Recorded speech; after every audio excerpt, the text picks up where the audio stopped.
Most people who want to get fitter train too hard, not too much, too hard.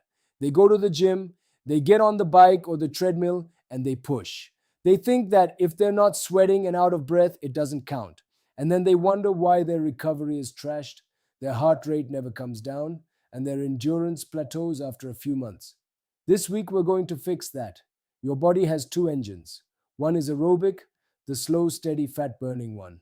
The other is anaerobic, the fast, hard, sugar burning one. Most people spend all their training time in the anaerobic engine because it feels like work. But the aerobic engine is the one that builds a body that lasts. Zone 2 is the training zone that develops the aerobic engine, 60 to 70% of your maximum heart rate. Easy enough that you can hold a full sentence conversation. Easy enough that you can breathe through your nose.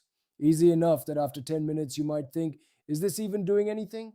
That feeling is the point. Zone 2 builds the mitochondrial density that lets you produce more energy with less oxygen.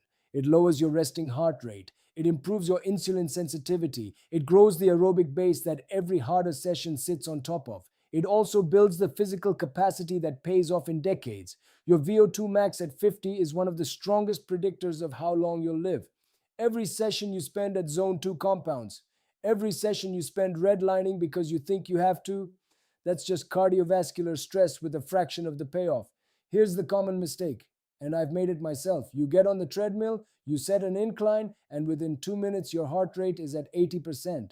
You feel productive, you're sweating, you're breathing hard, but you're not in zone 2 anymore. You're in zone 3 or 4, and you'll leave that session tired without having done the specific work that grows the aerobic engine. The fix is embarrassingly simple. Slow down. If you can only speak 3 words at a time, you're too hard. Back off. If you have to open your mouth to breathe, you're too hard. Back off. Your ego will tell you it's not enough. It's enough. Here's the priority this week: 3 sessions, each 45 minutes, each at zone 2 heart rate. The activity doesn't matter as much as the intensity.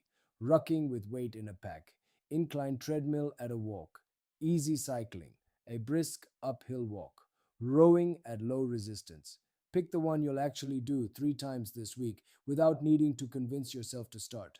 If you don't have a heart rate monitor, use the talk test.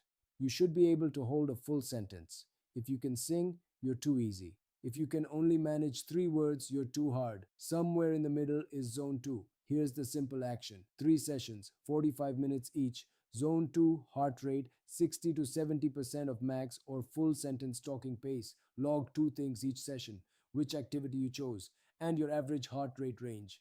That's it. Most people find the first session feels almost too easy. Trust that. Days 2 and 3, you'll notice you can hold a slightly higher pace at the same heart rate. That's the aerobic engine growing. If your schedule is tight this week, 60 minutes broken into 3 20-minute walks still counts. If you can only get 2 sessions instead of 3, get 2. The perfect is the enemy of consistent. 3 sessions, 45 minutes, zone 2, full sentence talking pace, nothing harder. Post your activity and heart rate range in the community feed at the end of the week. I'll reply to each one. Many of you will find you can walk faster at the same heart rate by session 3. That's the base building. We retest VO2 at week 12. Measure, prioritize, execute, retest. Julian.